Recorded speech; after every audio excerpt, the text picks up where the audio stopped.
Bismillahirrahmanirrahim. Assalamualaikum warahmatullahi wabarakatuh. Selamat pagi anak-anakku semuanya. Semoga kalian semua selalu dalam keadaan sehat walafiat. Amin. Untuk pertemuan ini kita akan melanjutkan pembahasan tentang sumber daya alam. Fokusnya adalah persebaran sumber daya alam. Ini merupakan muatan IPS di tema 6 subtema 3 untuk kelas 4. Jadi di Indonesia setiap daerah itu menghasilkan sumber daya alam yang berbeda, dan ini merupakan bukti bahwa sumber daya alam mengalami persebaran. Yang pertama adalah keragaman makanan daerah. Di Indonesia punya banyak sekali makanan khas dari setiap daerah. Pak Guru akan sampaikan di sini beberapa contoh saja, gambar makanan, nama dan asalnya. Yang pertama ada papeda. Ini biasa kita temukan di Maluku dan Papua. Gambar yang kedua ini adalah rendang, berasal dari Sumatera Barat. Selanjutnya ada gudeg, berasal dari Yogyakarta. Gambar yang keempat adalah benar sate ayam dari Madura. Kemudian ada ayam betutu dari Bali. Ada coto Makassar dari Sulawesi Selatan. Ada pecel Madiun. Kemudian ada nasi uduk Jakarta. Berikutnya ada lumpia dari Semarang, mie Aceh dari Aceh, ada kue bingka dari Banjar, serta yang terakhir ada pempek dari Sumatera Selatan. Nah, ini adalah beberapa contoh makanan daerah yang sering kita temui di lingkungan kita, dan makanan-makanan ini masih banyak jenis makanan daerah yang lain. Sekarang kita akan membahas persebaran flora atau tumbuhan. Persebarannya yang pertama adalah rotan. Rotan merupakan hasil hutan yang berupa non kayu. Ini sering kita temukan, mudah kita temukan di Pulau Sumatera dan Kalimantan. Selanjutnya ada pohon cendana, menghasilkan bau yang harum. Banyak kita temukan di Nusa Tenggara Timur, Jawa serta Papua. Ada kelapa sawit, diolah menjadi minyak goreng, ya, ini banyak terdapat di Pulau Sumatera dan Kalimantan. Kemudian ada kopi, ini juga banyak di Sumatera, Jawa dan Papua.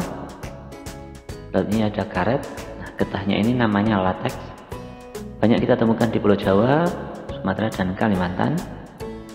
Nah, ini adalah contoh beberapa flora, beberapa tumbuhan yang ada di Indonesia. Nah, pada peta tersebut kalian bisa amati, selain gambar-gambar yang sudah Pak Guru tunjukkan, ada kelapa, kemudian ada ikan tuna untuk faunanya ya, kemudian ada jagung dan lain sebagainya. Masih banyak jenis flora yang lain yang tersebar di Indonesia. Kemudian persebaran fauna. Nah, persebaran fauna ini meliputi hewan endemik juga. Nah, apa itu hewan endemik? Nah, hewan endemik adalah spesies jenis hewan tertentu yang hanya terdapat di satu wilayah dan tidak ditemukan di tempat lain di dunia. Nah, jadi hewan itu hanya ada di satu tempat saja, tidak ada tempat lain yang memiliki hewan yang sama. Nah, beberapa hewan yang akan Pak Guru tunjukkan nanti merupakan hewan endemik ya. Sebagian adalah hewan endemik dan sebagian besar dalam kondisi terancam punah. Yang pertama ada jalak Bali, misalnya dari Bali, berwarna putih, ini juga hampir punah. Ada anoa dari Sulawesi, ada burung enggang dari Pulau Kalimantan,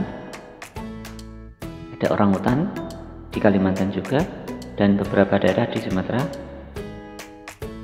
dan ada bekantan di Kalimantan juga. Ada cendrawasih, burung surga, dapat kita temukan di Pulau Papua.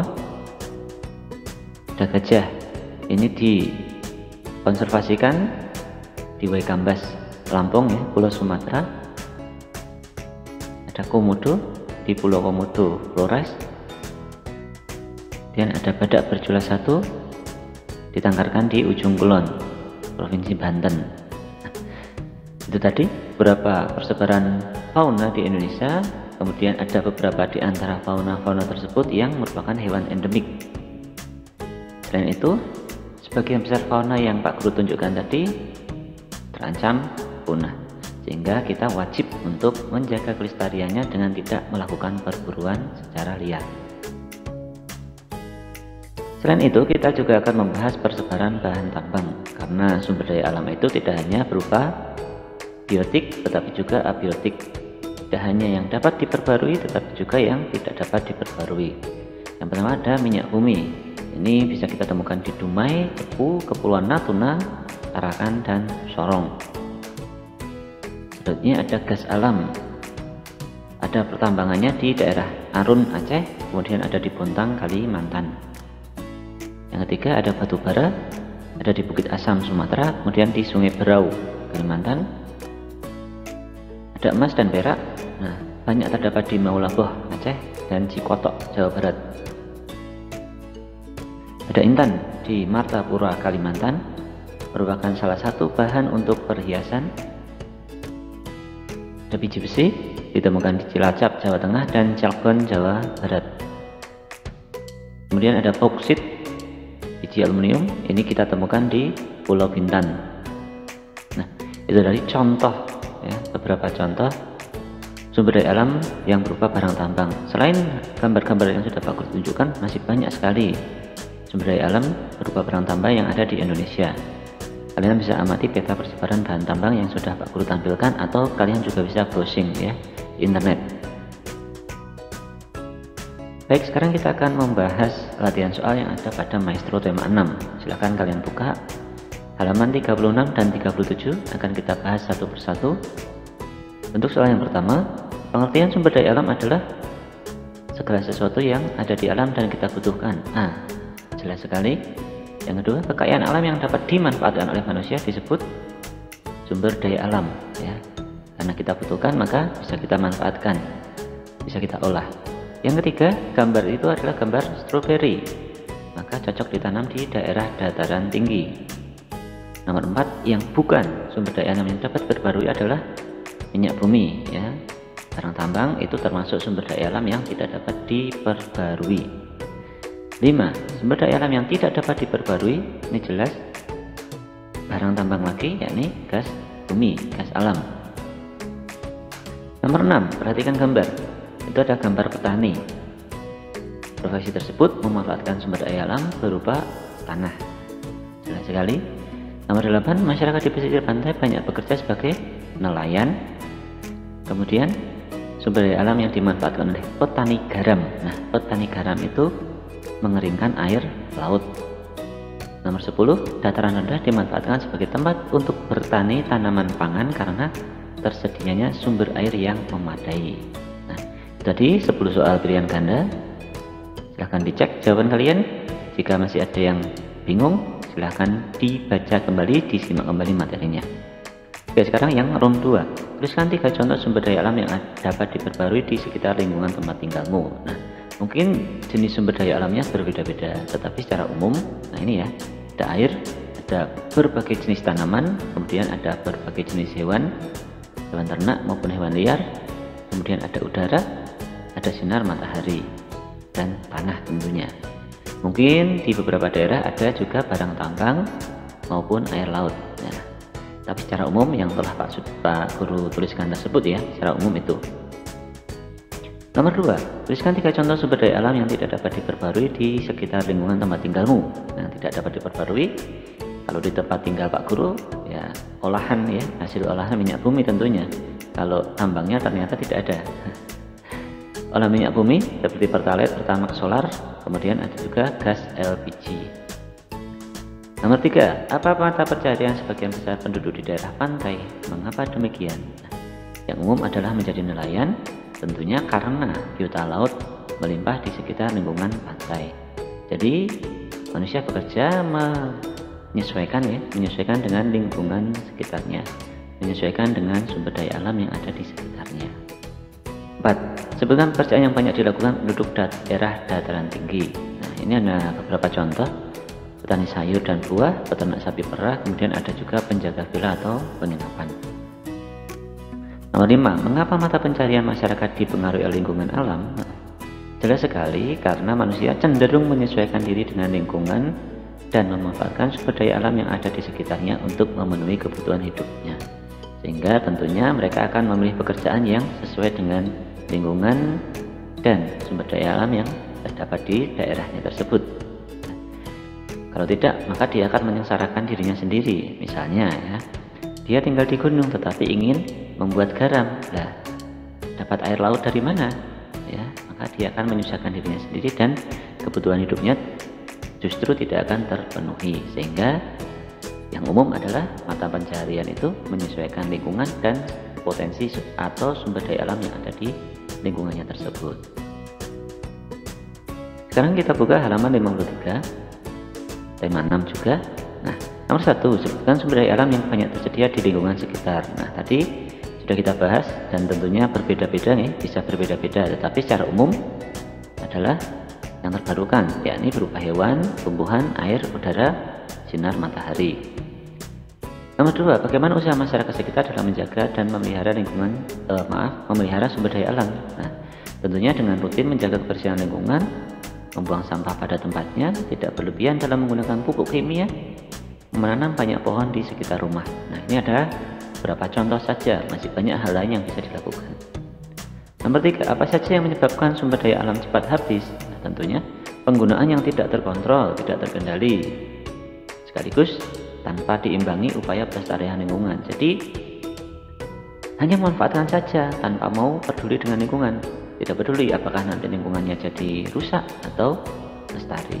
Yang penting manfaatkan saja sumber daya alamnya. Nah, itu akan mengakibatkan sumber daya alam cepat habis. 4, bagaimana cara masyarakat di sekitarmu memanfaatkan sumber daya alam? Nah, yang Pak Guru amati adalah mereka manfaatkan untuk kegiatan agraris ya, karena Pak Guru tinggalnya di daerah pedesaan. Nah, misalnya apa? Untuk pertanian, peternakan, perikanan. Selain itu, ada juga beberapa yang memanfaatkannya dalam bidang non-agraris ya, seperti perdagangan maupun usaha produksi. Baik, sekarang kita lanjutkan untuk halaman 70. Ada 10 soal pilihan ganda dan 5 jawab uraian ya. Mari kita simak satu persatu. Untuk nomor 1, pemanfaatan hewan sebagai bahan sandang ditunjukkan oleh contoh. Nah, yang jelas A ya, kulit biri-biri digunakan sebagai bahan pembuatan jaket. Nah, koreksi saja, bukan kulitnya ya yang digunakan sebagai bahan pembuatan jaket, akan tetapi bulunya, rambutnya. Jadi rambut biri-biri, bulu biri-biri yang digunakan sebagai bahan pembuat jaket atau sweater. Nomor 2, sumber daya alam yang dapat diperbarui, misalnya. Nah, yang pertama ada air, tapi ada batu bara, maka bukan. B, ada minyak bumi, juga bukan. Yang C, jelas ya, hewan, tumbuhan, air, dan tanah.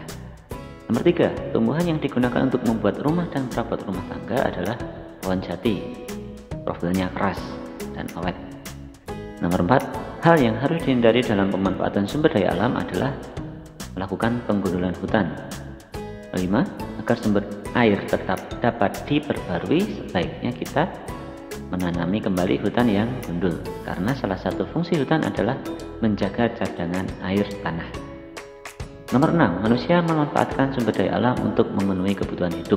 Oleh karena itu, pemanfaatnya harus dilakukan dengan bijaksana, jelas sekali.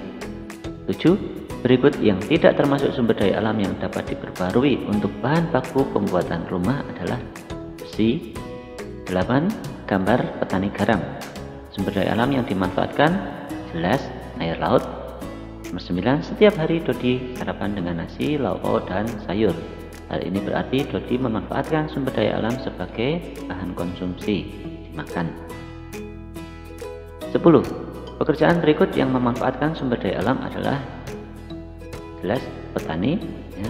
Jadi pekerjaan yang bersifat agraris, manfaatkan sumber daya alam secara langsung. Sekarang untuk room 2, tuliskan sumber daya alam yang dapat ditemukan di lingkungan sekitar. Ini masih seperti soal yang tadi ya, jelas yang umum adalah yang terbarukan seperti hewan, tumbuhan, air, udara maupun sinar matahari. Nomor 2, apa saja yang menyebabkan rusaknya sumber daya alam di lingkungan sekitar? Ini juga jelas pemanfaatan sumber daya alam yang tidak diimbangi dengan upaya pelestarian lingkungan. Nomor 3, sebutkan cara menjaga kelestarian sumber daya alam. Nah, jawabannya adalah dengan menjaga kelestarian lingkungan seperti rutin menjaga kebersihan. 2, menanami kembali hutan yang gundul. Yang ketiga, menghemat penggunaan sumber daya alam. Dan yang keempat adalah melindungi jenis tumbuhan dan hewan yang langka. 4. Tuliskan contoh pemanfaatan sumber daya alam sebagai bahan konsumsi. Nah, ini ada beberapa contoh, nanti bisa kalian kembangkan sendiri, yakni dengan makan dan minum olahan sayur, buah, daging, telur, atau susu. Nomor 5. Tuliskan 2 contoh pekerjaan di sekitar lingkunganmu yang memanfaatkan sumber daya alam. Jelaskan jawabanmu. Nah, karena Pak Guru tinggal di pedesaan, maka kegiatan agraris ya, petani, peternak, itu merupakan salah satu beberapa contoh kegiatan yang memanfaatkan sumber daya alam. Selain itu, untuk non agrarisnya yaitu pembuatan kerupuk ya. Pembuat kerupuk di tempat Pak Guru memanfaatkan sinar matahari untuk mengeringkan kerupuknya. Nah, mungkin kalian bisa mengamati lingkungan kalian, kemudian bisa menuliskan contoh yang lain.